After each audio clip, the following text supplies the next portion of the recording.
All right. Well, I mean, as people trickle in, I know we're right on the hour. I like to start with a good icebreaker. We have the loaded. This is like the most loaded SEO room in B2B I've ever been in. So I'm gonna start by asking, and we'll do like pass the mic, John Henry. What's the weirdest or most unexpected SEO win you've experienced lately? Um, Lately, I'd say most unexpected win. We've been playing around a lot with custom GPTs, and we've been using knowledge bases like to sort of train up the output to be similar to what the brand already has done. So after getting like 4 or 5 articles together, using that as a knowledge base, fine-tuning the instructions a little bit, we produced like just as a small test, 30 to 40 pages, and they've actually done pretty well both on like the ranking and the conversion side, and they've maintained traffic over time, which I wasn't as bullish on. And I think the trick there is just having a layer of human editing. But we did it as sort of just like, let's see if this can work. And it was sort of a low stakes page or a low stakes collection of pages, but they've worked really well. And now we're starting to use more of these custom GPTs to do outlining and sort of editing and getting content out the door faster that are primarily trained up on sort of proprietary like product documentation, knowledge, like PMM docs and existing content. Freaking awesome. We have also been experimenting with custom GPTs and they are very fun. And yes, it is unexpected, but I'm not gonna go into that. Ross, unexpected wins I SEO was really lately. hoping you wanted to pick me. Can I pass for the moment and All right, we'll be come back inspired to you. by We'll come others? back to Yeah. you. Gaetano, what's been shaken? Yeah, I don't know if I'll say the actual keyword that I did this for, but I'll tell you guys the method. So I had a theory that I could rank a startup site with not a lot of authority by doing a monster 25,000 word listicle. Like if every company out there is doing like the 5 best tools, the 7 best tools, I was like, you know what? Screw it. Let's do the 100 top tools. Let's just go nuts on this thing. 25,000 word monster.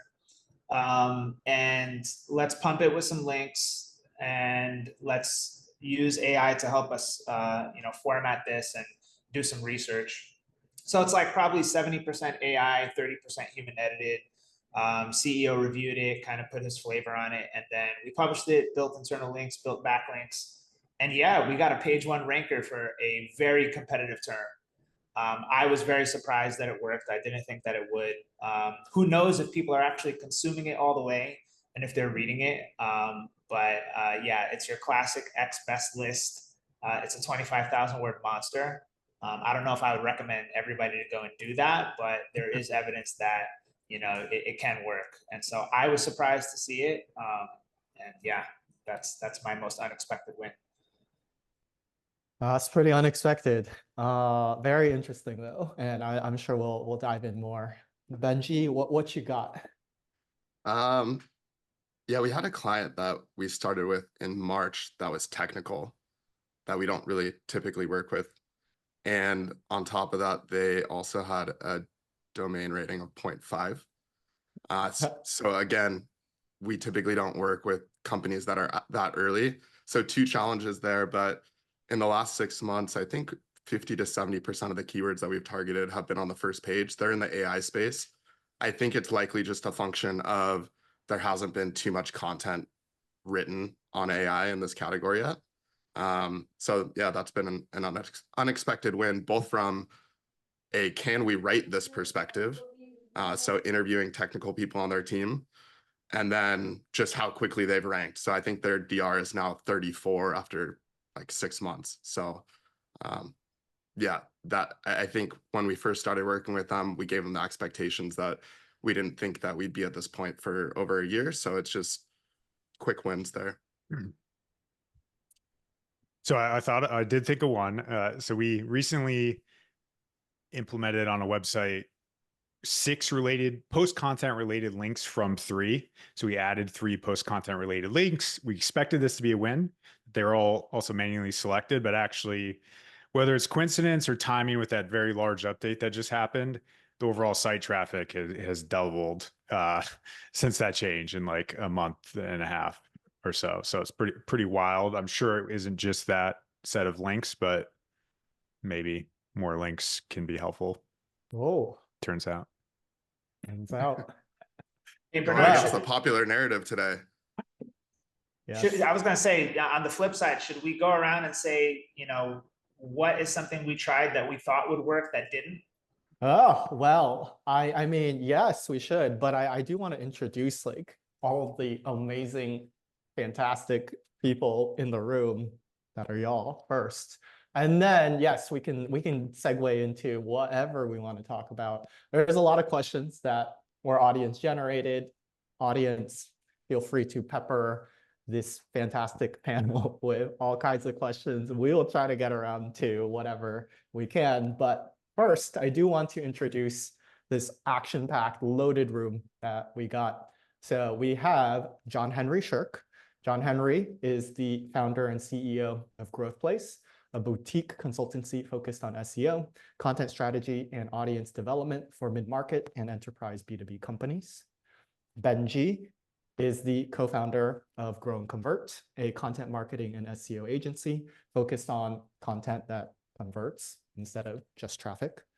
Ross is the founder and CEO of the SEO-focused content marketing agency, Siege Media. His work has been featured everywhere, and he's a total boss.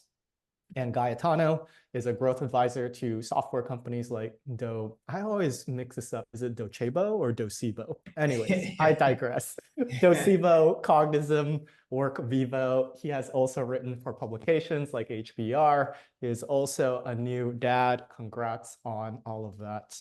So we got everything going on. Yeah, let's flip it. So what's something that you've done recently that you thought was going to work, but isn't working as well as you would like? Gaetano, since you were the one who brought it up, I'm gonna pick you first. So you're up. This is gonna go straight to links. I took on a startup project, a site with very, very low authority, basically no existing keyword ranking presence for anything non-branded. And we built some guides, we built some bottom of funnel best list pages, and I got some super heavy hitter links that I thought for sure were going to move the needle. Like I'm talking like your 90 plus domain rating sites, relevant on target links, and it still did nothing. And so, it made me kind of rethink what is the role of links now today. There wasn't anything super glaring in terms of content problems with the page that we produced or the pages that we produced. They're pretty standard in terms of your typical SEO formatting. And so it just kind of made me think, all right, this is a unknown brand in a saturated space. A few magic links are not going to do it. And I think it used to be the case maybe 4 or 5 years ago, you could muscle your way through with links, but now a couple of magic links are not going to do it. I have something similar on that. We had a client that we were ranking for a pretty difficult keyword, and we had built links over a period of years, or at least a year, because it's a really competitive SERP. And with this last update, or maybe even the March one, actually, we're seeing a site beat us that has like 3 or 4 links to it and really weak DR. And you look at the piece, and from a writing perspective, we couldn't really identify anything that we would necessarily change. So kind of playing into your idea that maybe links are less important in this last update. Yeah, I'm on that same theme actually. So kind of seeing some site experiences that were true, would have thought were really good content, really good. I'm biased when it was coming from us, but like something that I didn't quite identify up front is just the strength of the product market fit for that website. And it feels increasingly that if the brand is just not quite as strong, that there can be a decoupling of that, the link quality and like what links do for them relative to performance, which maybe is a theme where all three of us are seeing. I can share a post that Tom Capper did some good analysis on this as well. Yeah, I really liked your post, but what would you say if the other site doesn't really have like a large brand as well? So it's a startup. Because I saw that and I was thinking, okay, brand authority, I could definitely see how that's becoming more important. But then on top of that, just seeing a site that has low DR, not really have a brand in the space, still beating. I don't know if you have any ideas. Yeah. I don't know. One of the things we're looking at more is traction. So are you seeing like homepage URL growth growing? That seems to be an indication of some product market fit, even if they're not relative to the hero sites of the world. Like that's what's giving us confidence, is like there's some signals. And I don't know exactly how Moz is calculating it, but that's what I'm looking at sometimes. I'll be like seduced by a nice looking design, but the product action won't be good for some reason. And those metrics will sometimes show that. Could be wrong. My turn? It is your turn. Yeah. Yes. Okay. I'll say this last update, the August 15th update or so, very fickle. And for context, we work with about 24 accounts. And some of them, one of the accounts has doubled traffic to like their content hubs that we work on. And I was talking to teams like, this isn't like good. Like we'll take the traffic, but like as fast as it came is as fast as it can go away. And like this is more Google changing things that we don't have control over. And this past update, I think, was like a reactive update to some publishers getting just wiped out and that not looking good for Google. So it's like, hey, we'll take the traffic, but as quick, we didn't do anything to get this. Just the signals changed. And then out of all the sites we work with, there is one site, and I'd say later stage company, very high domain authority, like in the high 70s, mid 80s, I think. And the content that we worked on with them has been sliced in half. And it's good content. It's helpful content. It wasn't written by someone who doesn't know what they're talking about. It was written by a product marketer who knows the space really deeply and does competitive intel. And I think, being honest, we had a conversation with the company about it. It's like we were doing what was required at the time to rank, and it was ranking. But now we need to level up this content and future-proof it. But at the same time, like the way that we don't want to celebrate those wins, we don't want to read too deeply into the losses either, because it's not like this content is now suddenly awful and unreadable. It's the same content, and it's just now not performing because some signals changed. It's unfortunate though, because we're probably going to get in that loop, that feedback loop of like updates change how we rank, which is just an unfortunate sort of algorithmic filter to be caught in. But we're doing some things to kind of figure out what we can do to get traffic back, what we can do to breathe life back into that content. But I'd say, to be very direct, I think we work with some companies that put way less effort into content production and are seeing way better returns from this update. So it was a bit surprising. And I think like it's important to like pay attention to updates, understand what's happening. It's also important to not read too much into it. But I'd say the surprising thing that didn't work is like we run this playbook with a lot of companies. We're not doing something dramatically different for this company that got hit, but it's an ugly graph. Like it is an uncomfortable graph. And it's something that we had to own. But I think like not like you can only really worry about the things you can control. And this was something that I think was sort of out of our control. But I think it's also interesting to see like there's no big signals here, and they have a ton of brand search and all like the stuff the community's talking about. And it's just like, yeah, this is collateral damage. It's kind of like was the phrase that I kept using on the call, but like definitely was surprising to see a very large brand that is taking time producing good content take a big slice into specifically like pages that were designed for SEO or pages that were designed to get search traffic. Yeah. Yeah. I think this is a really good segue. And I feel like I have the foremost experts of B2B SEO right here in this room. So my question then is, as we're discussing all of these things, where I'm hearing custom GPT, I'm hearing playbook, I'm hearing Gaetano, create a 25,000, word like monster. My question is, how have you thought about updates or changes to your B2B SEO playbook because of, everything that has happened over the last couple of years? I know, with speaking to lots of agency owners, there has been, updates where, perhaps you don't offer link building anymore, or perhaps you're getting into, the creation of more multimedia type content, so on and so forth.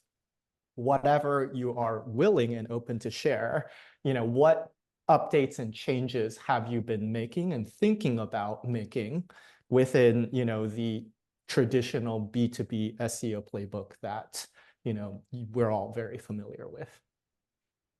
Gaetano, I'm gonna pick on you first. Yeah, sure. I mean, I think I was definitely guilty of kind of just defaulting to X best list every time, because it's an easy formula and it works. Like if you can create a killer X best list page, you're going to do well to some extent if it's halfway decent and the site has some authority.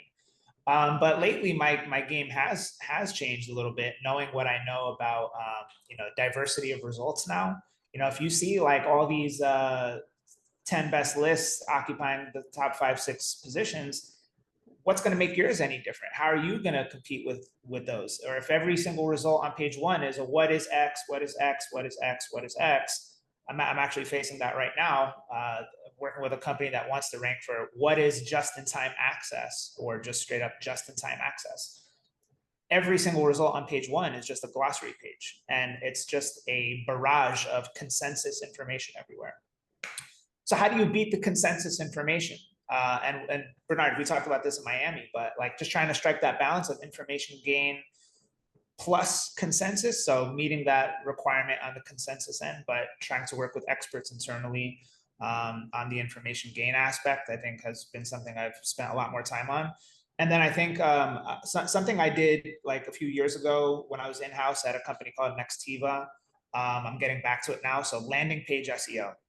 I think I kind of like slept on this a little bit.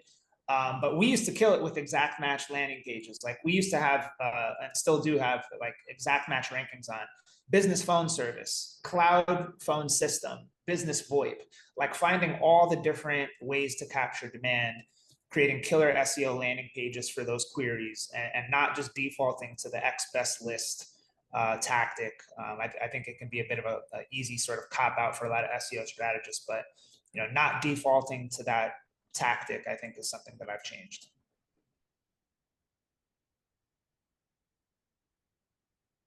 I'd agree with that. I mean, our general recommendation is to have both done well. Like you have the best roundup, you have the other, and that kind of diversifies you for however the flavor of the week is, per John Henry's point of how this last update has felt. Like SERPs are going to evolve, but I think there is a really solid argument that those are two different things. Like the landing page experience and the best roundup are two different things. As long as we can like argue for that, I don't think it's the end of the world to have both of them. They can sometimes compete with each other, but it feels instructive. But to quickly answer your question, what we're doing more, we used to be like B2B SaaS companies, you should be doing trend reports. Now we're like making that a forcing function to get first party data, or it's going to be hard times generally. Like we're using tools to go get it if they can't have it themselves, which is most of the time. And then seeing clear data that shows that performs better across the site as well. Like we formally stopped at just let's build a trends report, say things about it, but we're not kind of thoughtful enough about using it across the entire library. And now we're using it across the entire library, make sure it's actually product led. And that's been helpful. And Gaetano made me think of just like something we've been doing more recently. And I'm curious your thoughts on this, is just like, as updates are a bigger part of just what we do, especially for things like best roundups, we're even considering like, should we cap at 10 results, which is like for some of those best roundups, should they be shorter? Because it's going to be difficult to update this like 10,000 word behemoth at a quarterly cadence because things are getting so competitive. So that you're trying to top out and be more thoughtful around like how we can be fast on those things and still helpful. Yeah, and to that point, we can't ignore what we learned in the leak, the last significant update. What does significant mean? Well, I can tell you what it doesn't mean. Just add 2024 update and maybe one line of content, and push it out. I think that's a cheap tactic, and it's not a real content refresh. It's not a real content update. And I think a lot of content marketers in B2B were trying to do that and probably still are. And I think that's a cheap tactic that is not going to get rewarded anymore. I got some stuff, but I think it's like, I don't know if it's necessarily like related to SEO evolving. I think it's more like the consultancy that I run evolving and maturing. But I think early on, like I'm thinking back to one engagement like in 2020, I was like, let's just create this section of the site and like have SEO live there. It'll be like our little silo, and we can make it look exactly how we want, and we can get the exact elements we want and make it work really well for search. And then I realized, like, by doing that, we essentially got no exposure, and SEO was like this hidden thing, and it worked. Like, they got a bunch of traffic, it was creating demos, but it was also like this part of the website no one knew about unless they like went into the footer and clicked on this link and found this stuff. So like no one in the company really cared about it. And I think and my mindset was like, I don't want to get involved in politics. I don't want to get involved in like changing their blog around so it works better for search. Let's just like do exactly what we want and not be bothered.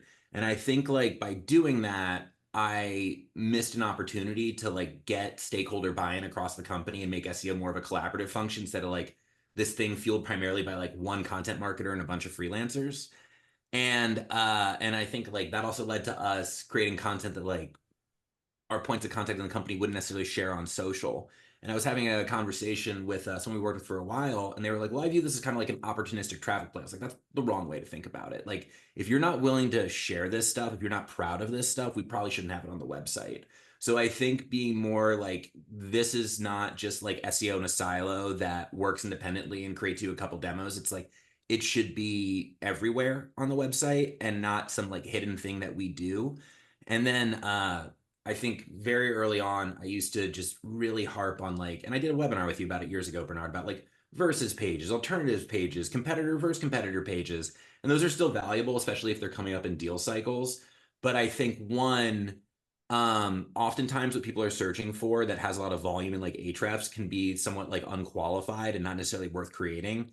And there's also a real limit to something that gets searched for like a few hundred or a few thousand times a month. So I think like those pages can be valuable. We really try and work with like product marketing or sales or competitive intel to figure out like who are you actually competing with versus like what people just want a quick definition that are totally unqualified. Like if you are an enterprise tool and someone is like a very small tool, like MuleSoft versus Zapier is probably not the appropriate, like it's two very, very different audiences. So trying to figure out like the right things that are actually going to read to qualified deals versus just like what are we finding in auto suggest or what are we finding in Ahrefs. And there's also just like a limit to what these very bottom of the funnel pages. So I think we've actually made a move to go more top of funnel, and with the use of HubSpot, doing revenue attribution with HubSpot, we did a person on my team shared like, this is a 200K deal that came in from a what is page. And it's like, those do exist. And I think like there's a benefit to high traffic. And with another company where we use Visible for revenue attribution, we can see that one of their highest traffic pages has led to the most revenue. And it's not something that at all is like related to their tool. It's like a function that their tool automates, but it's very, very top of funnel. And then I think finally, the last thing is, I think early on, we used to just be like, oh, you want us to do this? Exactly. And this is how you frame your category. Let's create a page for that. And I think now we've kind of realized that with the insight we have about the market, the ability to look at all the search results, the ability to do competitive analysis, we're able to understand how competitors are framing their product. And rather than just being like, oh, you're calling yourselves this, let's go rank for that, pushing back a little bit and helping explain like, well, this is how the market sees you today. This is how the market's searching for you today. And I understand that you are not framing yourself as this, but people who are buying this product are looking for this term.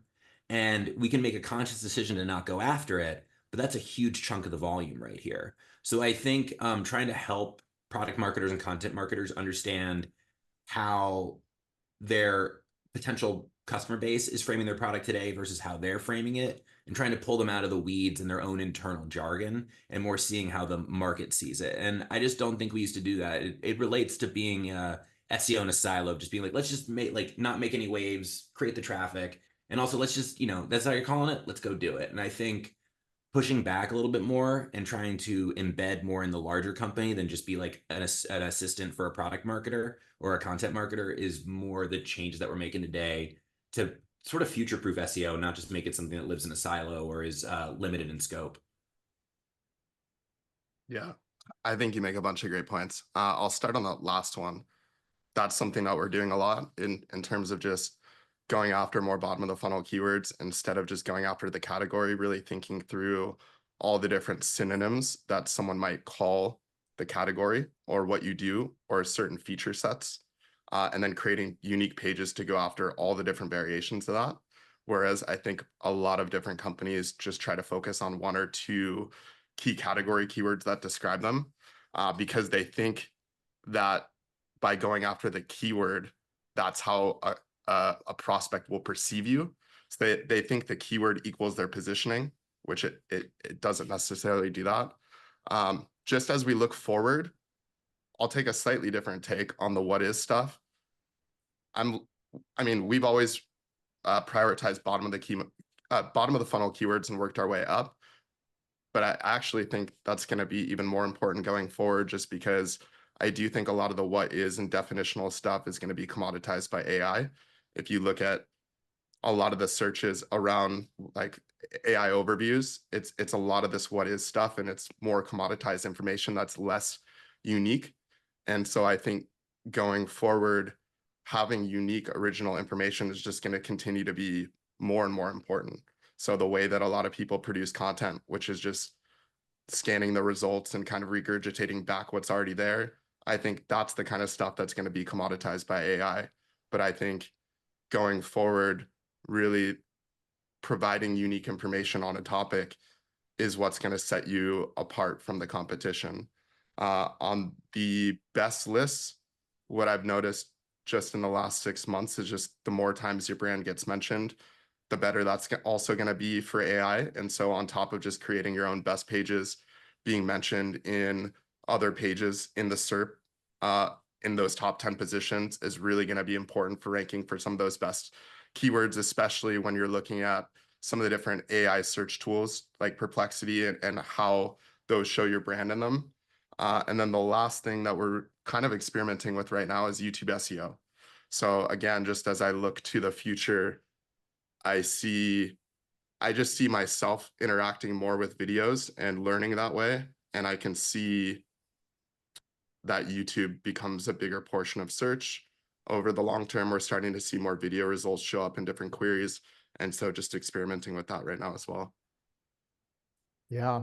Yeah, I think there's a ton of different themes that, were discussed in terms of updates to y'all's playbooks. But, to sum it up, it seems like multi-channel is something, that people are looking at more, saying, okay, SEO is one channel, but YouTube, Reddit, I don't know, social, right? These are all, different channels. I think that, it seems like there's this other movement away from, just keywords towards journeys and subtopics, and saying, like, okay, well, instead of one, what is just-in-time provisioning piece of content, we need to split that out into, 5 different pieces of content that hit upon, every step of the journey, and that allows you to basically future-proof your content as well. So I think, that's a good segue into, how are you currently thinking about topical authority and clusters, right? So if the previous playbook was, let's say, we care about, well, we'll use SEO as an example, right? I think everybody would say, okay, well, yes, we would want to target SEO. What is SEO? How to do SEO? And, best benefits you can get from SEO. And we'll leave it at this like kind of very stock cookie cutter type experience, right? This is B2B SEO, of course. Then, what are the further steps that, you're taking to then further split out, that concept? And, are you finding that, that's effective? Are teams buying into, that particular process? Yeah, what's the general feel on like maybe from a quantitative standpoint, right? Somebody might create a hub page and have like 4 spokes. And that was like the traditional B2B playbook. How have you seen that change in your own, practice? I mean, for us, it's something that I never really subscribe to. I know a lot of people have different processes there, like the hub and spoke. There's a bunch of written about methods. We just never really did topic clusters. So a lot of people would create a hub page and create all the individual pages. We kind of worked backwards. So instead, we're trying to identify the most specific queries that relate to the product or service that we're selling. And we just start with those first and kind of work our way up. And we've just found that that has been pretty effective to ranking quickly. Because again, I think if you just look at larger companies or just the companies that you're competing against, most of them just don't really think about the really specific queries because they have less traffic, or they just might not even do they might not know their customer well enough to even know to go after those. And so if you start from understanding your customer and then just try to identify those really specific questions, or even, as I said earlier, the specific category keywords that better define what you do, instead of just going after the same industry ones that everyone else is going faster, we've just found that approach to help us rank faster and drive conversions faster for our clients. I agree with Benji. I think there's no alpha in topic clusters. Like everyone, like what I think like a great example is like, well, or just this is something that happened. We were working with the team and we were not doing topic clusters. We were, I'd say, like using internal linking to have interconnected articles that aren't the traditional, like, 8-part sort of broad scale ebook. And we've done those in the past. And if they're well designed, they're meaningful, it has a whole journey to it. Totally. Like, I think if it's worth investing in, it's good content, then it's worth doing and making like sort of a multi-part series or multi-page, hub and spoke type of thing. But when you get on a call and like people who aren't really involved in SEO and everyone's like, well, are you doing topic clusters? And it becomes this like thing of like, oh, you're not doing it, then it's not going to work. It's like, well, that's True. how it works. So I think like it's viewed as this like framework that is necessary for ranking, that if you don't have much, to be frank, like hands-on experience, and you dive into the SERP slot and you analyze what's working and what's not, it just seems as like, oh, we need to have this topical authority. And the way to do that is to have this page and it connects to this page. And it's like, it's not that easy. If it was that easy, then we'd all be winning. But like what actually matters is content that resonates, content that helps people think about things in a different way, and then actually makes them take action. So I think like there's this tendency I see in search for people trying to break things down to like, we do this tactic and it works. And we divorce like critical thinking from our overall SEO initiative. But like, yes, is it helpful to have multiple pages about a topic? Totally. Does it need to live in the same subfolder and be a part of like this child theme in WordPress or whatever? No, it doesn't. And I think that it was really, we had a customer get acquired and they had an in-house SEO team and they were like, are you doing topic clusters? I was like, we're doing kind of a variation of it. We built a lot of topical authority.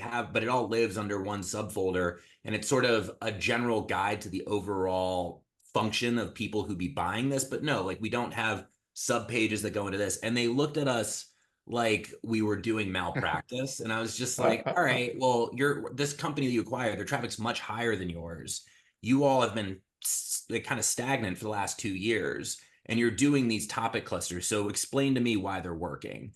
And we did not get to continue working with that company after they were acquired.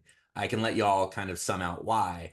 But I think like any time that there's like a framework or a tactic or something that just becomes universally accepted, it stops working because everyone just starts executing it in a very shitty manner. So I think like execution over like framework or tactic is way more important than like, are we doing a traditional topic cluster?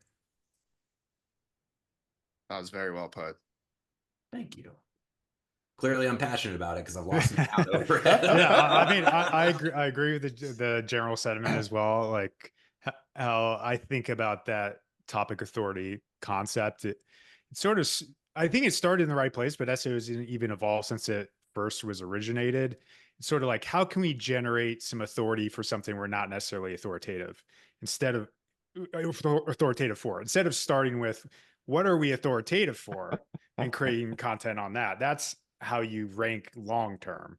And it's a lot of people trying to do the latter that I think either that doesn't work or it ends up like crashing and burning. For sure, if you add a new product line or what have you, like that's a reasonable thing to do. And my only like caveat on that is what I led the webinar with is like we did this test of adding 3 more related links, and like if all of those are going to super hyper relevant assets relevant to that asset you're already on, like that's going to drive more time on site.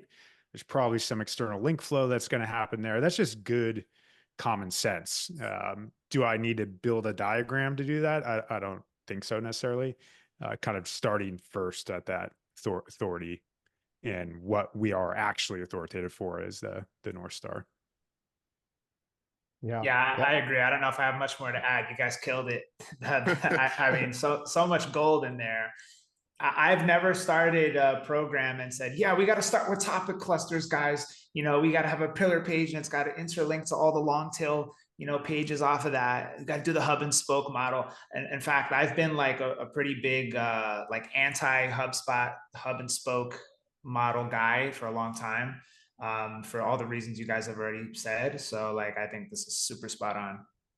Well, I think the general theme there is anytime something becomes so popular, like hub and spoke, you probably shouldn't be doing it, and you should probably be looking for other approaches to take and testing new ways of doing things, because if everyone's doing it, it's going to become less effective. Yeah, I couldn't agree more. I think the direction and the strategy are oftentimes, you know, what gets overlooked. And because, you know, that takes critical thinking, that takes subject matter expertise, and that takes a lot of work, right? And it's so easy to fall into tactics like, oh, like branded search is important. Okay, how do we increase our branded search? And thinking about it as like by increasing branded search, we will increase SEO, rather than well, by, you know, just building a better business and product, branded search will go up and that will benefit SEO, right? And so there's this whole like kind of like, it's like, are you thinking about that directionally correctly? Anyways, I digress, because there are actually some questions here that I want to get into, which are more tactical. But all right, John Henry, were you going to say something? I was gonna say, like, I don't know. I do all of our sales. I'm on a lot of sales calls. And whenever someone is on a call with us and they have this like very tactical inputs to outputs, it's like, oh, well, if we do this, we do that. And it's clear like they read a lot of, not to mess with any particular publication, but like they're very into search engine land or very into, you know, keeping up with all the trends instead of just like what is from first principles good and effective. Those are the worst clients.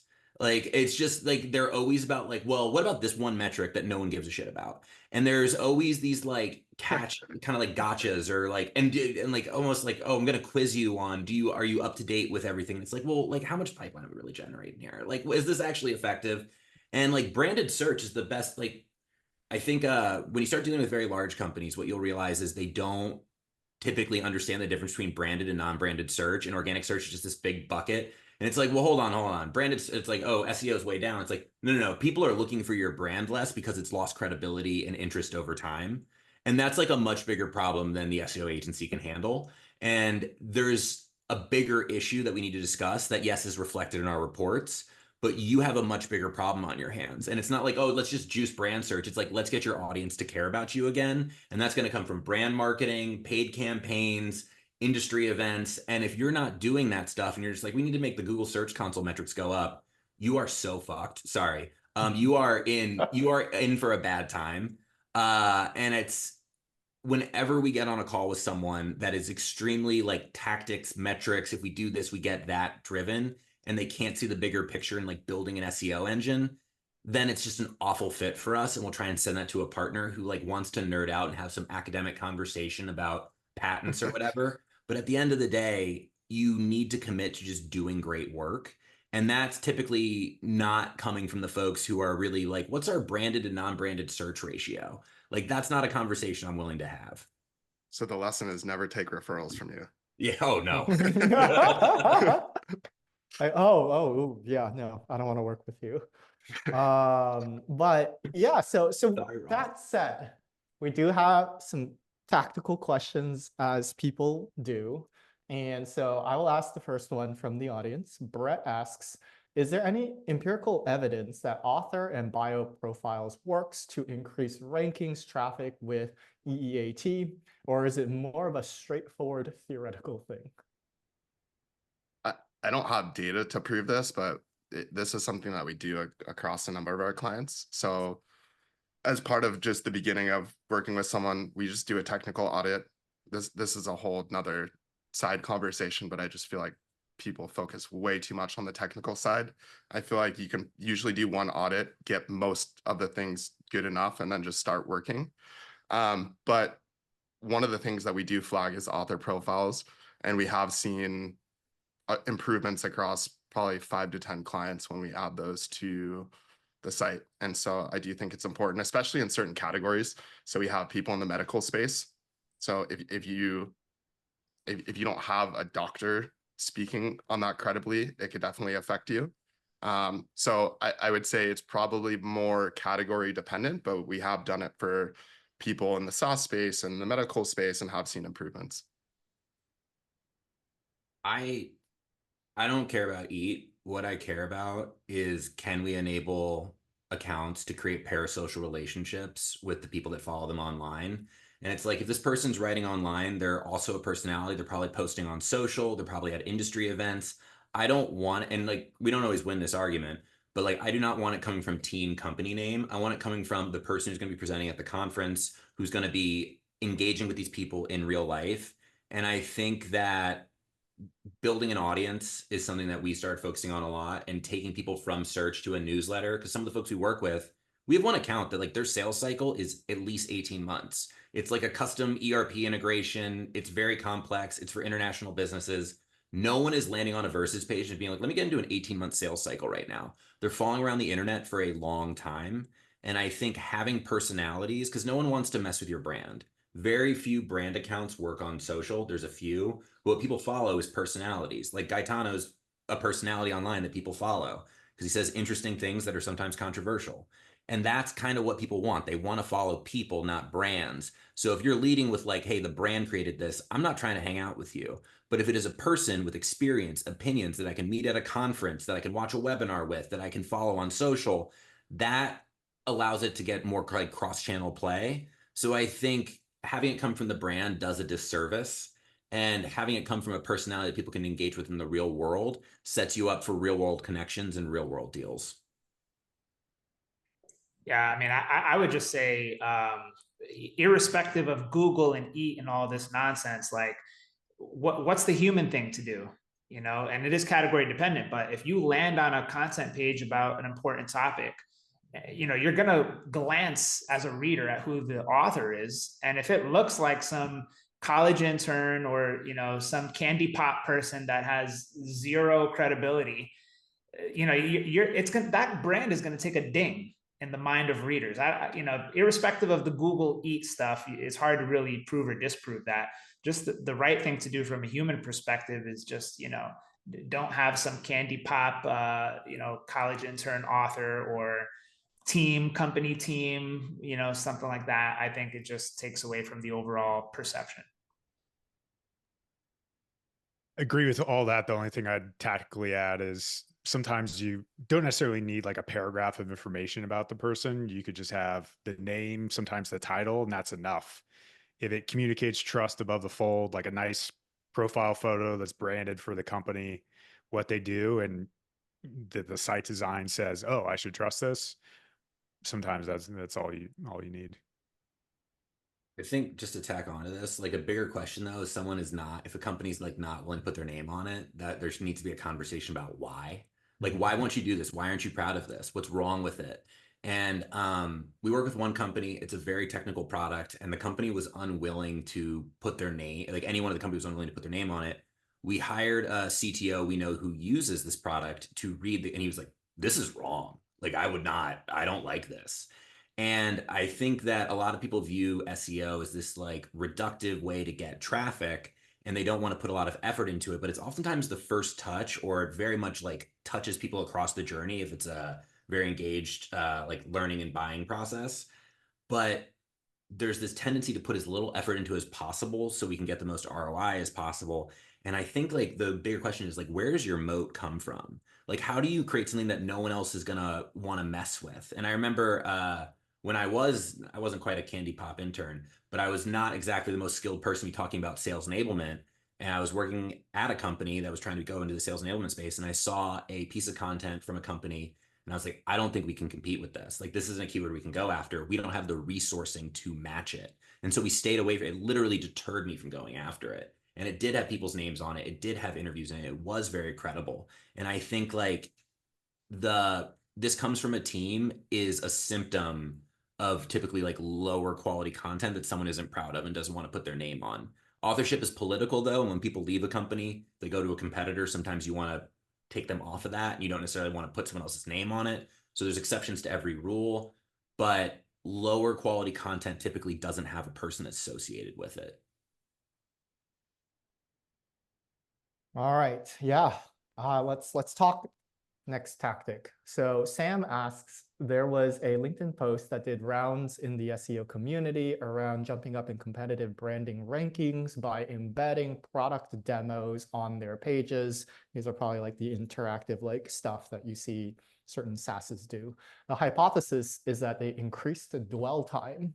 So my question is, have you noticed an increase in dwell time or correlate to better rankings? And the follow-up to that is, what are some strategies or tactics that you've employed to increase dwell time on the content you're producing for clients? I know this, Bernard. I know this exact example. I know it. This company claims that by putting interactive demos into their content that they were able to skyrocket. I think Ross, you commented on it as well. They were able to skyrocket their organic traffic by like some insane number. And it's all because of the demos now in the content. What we actually found out after inspecting that was they just did 20 articles a month for a while. And so because of all that content volume, of course, content is going to go up and traffic is going to go up because of all that content. But on the flip side of that, I will say it was a clever little gimmick they had there. It did trick a good amount of people. But look, I think irrespective of that, it's good to be putting interactive product demos on content pages. I mean, wouldn't you want to make your product a part of the content storyline?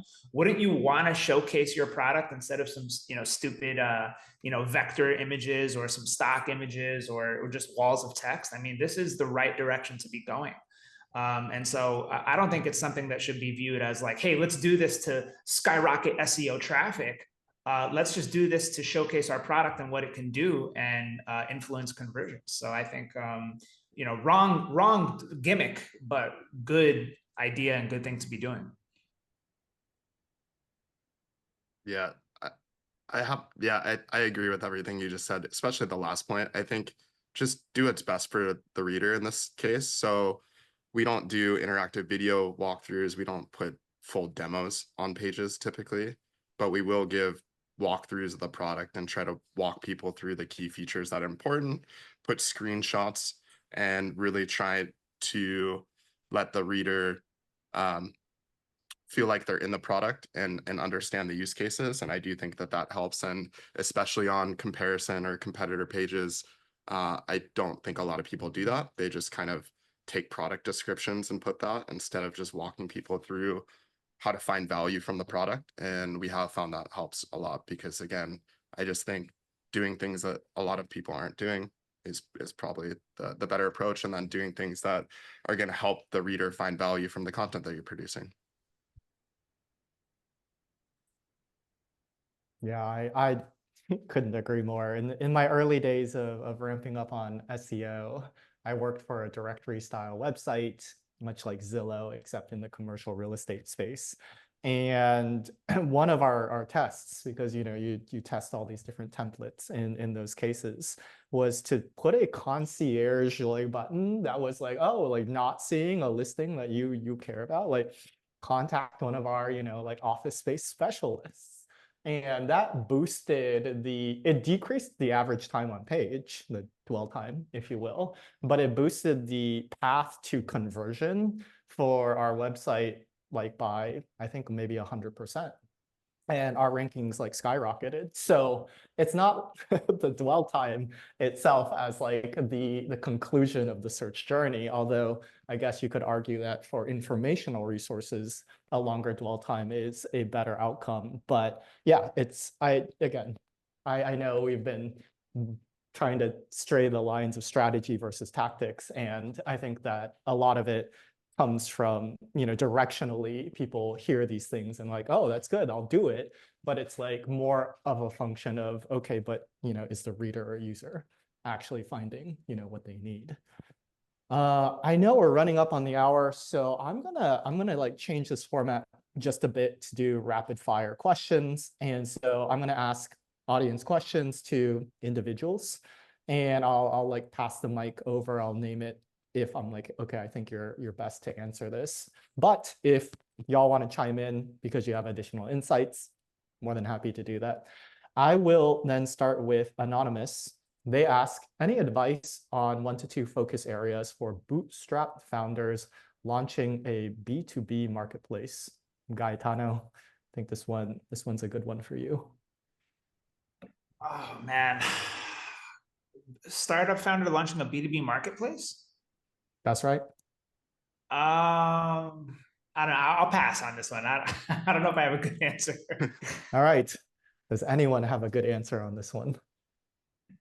Yeah, John Henry? don't do SEO yet. Like, I mean, make the Okay. site work, I guess, for search. I wanted to say it. I didn't. Thank you. Like, don't do it. Like, you need a brand. You need something people are gonna like. A marketplace needs demand. Just getting pages. No one's gonna like opt in to be on the demand side or the sell side. So it's like, what are you trying? Like, you need something that people give a shit about. And if you're just like gonna make pages exist in the search results, the amount of trust to like put yourself on there, get people, this is the wrong play. You need more credibility, and then search will work versus trying to make search work to get credibility. So I think like the order of operations here is wrong. And the question is, I'm sure this person means well, but you got to figure out something to search. Search is not going to be the answer here. Search can be a complement once you've got a real business. Well said. Anonymous asks, AI overviews, summaries aren't going anywhere at this point. Quality content is always key for sure, but do all the other approaches or theories on how we can prepare for years as AI, what are your thoughts to prepare for this world where AI overviews are prevalent and we'll say cannibalizes, a bunch of traffic that Google once would distribute to content creators?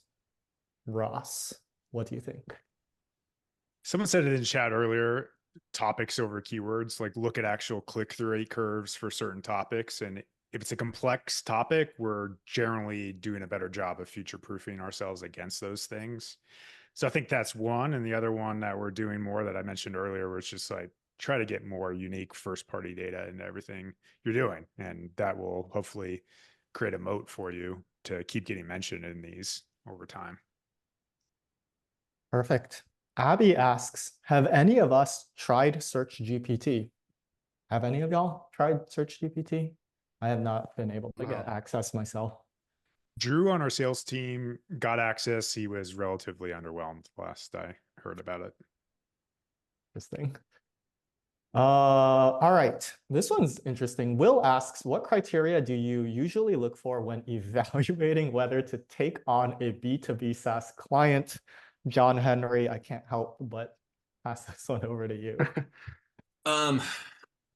One is like product market fit, and I'd also say like audience channel fit. Like there was one time we got a lead from a company that it's actually a super profitable vertical SaaS, but it was like a porta potty like a CRM for porta potties, essentially, like for construction sites. And I was like, yeah, your audience is probably not Googling a lot of like information to learn about how to better manage porta potties. They just want to solve the problem, and like awareness and letting them know the product exists through channels where they don't need to search for you is likely the move. So I'm looking for something where there's like some maturity around the category itself.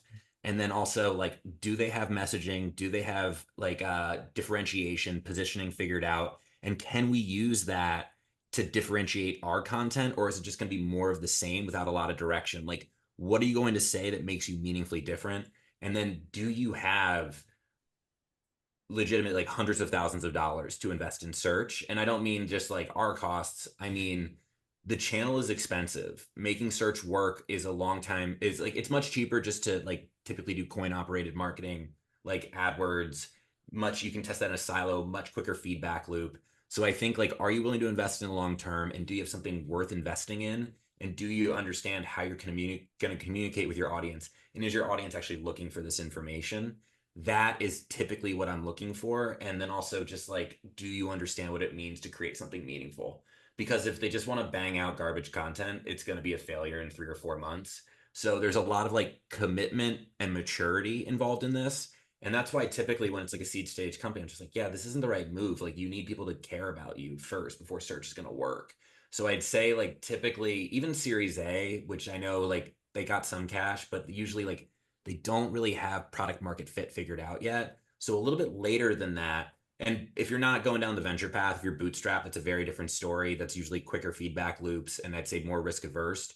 But like, if you are trying to figure out who your customer is, if you're trying to figure out how to make people care about your product, search is not the right place for you to be. Not yet. You can do some, I'd recommend testing with paid, and content's never bad to put out, but like, it's like a very focused initiative of like taking over the channel in search. Are you ready to do that? And if you don't have budget, if you don't have product market fit, if you don't have your audience and your messaging and positioning figured out, it's just going to be on the struggle bus. So I'd say, and also this is very counterintuitive for early stage startups, but SEO gets easier over time as your brand grows. So it's like, the more you wait, the easier it'll be. And the earlier you invest, yes, it will pay off, but there's a balance there. So there's a lot that goes into it, and you kind of have to feel the tolerance for delayed gratification with that lead to understand, like, is this going to be the right fit for both parties? Whew. Yeah, well said. All right, one last question from the audience. I know we're running up on time, and then I like to finish with if you could leave our wonderful audience with one piece of advice moving forward as we trek off into the crazy world of SEO that we all live in, what would it be? So keep that in mind. I'm going to ask this one question from the audience to Benji. So the question is asked from Anonymous. We've lost a lot of traffic to our blog over the last 12 to 24 months. How should we think about rebuilding the lost traffic? What are your thoughts on addressing and auditing and updating or pruning content that was published? Yeah, I feel like this is a really common issue right now that we're dealing with. So one thing that we do is we create a spreadsheet of all of the content that we've produced over time. We look at, from those pages, which ones have converted, then which ones have lost rankings. And then we're basically prioritizing updates by the pages that have lost rankings that drove the highest amount of conversions, and starting there. And then from just like a tactical thing, there's no like hacky process or just like quick updates. It's re-looking at the SERP for every single keyword and trying to figure out where the mismatch is in your old piece of content versus what the SERP is wanting now, and then trying to update the page based on that. So a lot of people think this is like quick process. It's not. The updates take us about the same amount of time as writing a new post, because there's all this analysis that needs to go into it. You have to look at the page, figure out what sections are missing, or figure out what information's missing, potentially go back for an interview, get that information in there, update the page, and then see how it improves over time. But I think the key thing that most people don't do is they try to prioritize the updates just based on which ones had the most traffic, but that also might not add the most value to your business. So looking at rankings, looking at which pages drove the most conversions, which ones have dropped rankings, and prioritizing that way is going to be the best way forward. Oh, and here I was thinking that I could just slap a updated 2025 on my posts and get everything back. All right, we're at the hour. This has been fantastic. One last key takeaway that you would like to impart with our audience, Ross. Diversify. Like we talk about these best roundups, we're talking about landing pages, we're talking about versus pages. Like do everything that feels like it's going to drive pipeline for you, but do a decent amount of everything. And I think that's probably most sustainable, making sure it's complex, proprietary as much as it can be in terms of data. And I think we'll be in a generally good place. Nice. Gaetano. Yeah, I think I would say be realistic. Do proper feasibility analysis when you're like thinking of an SEO strategy. Like, try to avoid wasting time on stuff that's just never going to work. Like those long shot ideas, I see them working less and less and less now. So like, go for more of the sure bets and just be realistic. I think that would be my top takeaway. Benji. Stop looking at tactics on Twitter and LinkedIn and then using that as a strategy. It's not a strategy. It's typically some company did something, it worked for them. That doesn't mean it's going to work for you. Doesn't mean it's repeatable. It also doesn't mean that it's a strategy you should hang your hat on. So yeah, really think through the strategy that's going to move your business forward and just go through the motions there and stop looking for quick wins. All right, John Henry, what you got? All right, I got two. One is if you're not proud of it, don't do it. Just very straightforward. And then the other is focus on the most high leverage activity at all times. I think we get like readouts from tools that tell us like, hey, this title tag's too long or whatever, but like, is changing that actually going to help you drive the business forward? So you need to understand all the things that you can execute against and always be ruthlessly prioritizing against the most high leverage activities versus like making a score and some tool go up. Well, there we have it.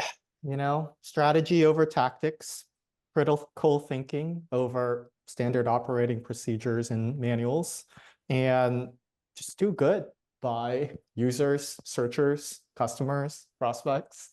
It's both that simple and that complicated. Well, shout out to all of our wonderful panelists. This is amazing. To those who asked questions that we could not get to, my sincerest apologies. We have all of our panelists' social medias in the chat. So feel free to reach out. They may or may not respond. I'm not going to guarantee anything. And we'll catch you for another Clearscope webinar coming up. Thanks, y'all. Take care. Thanks, everybody.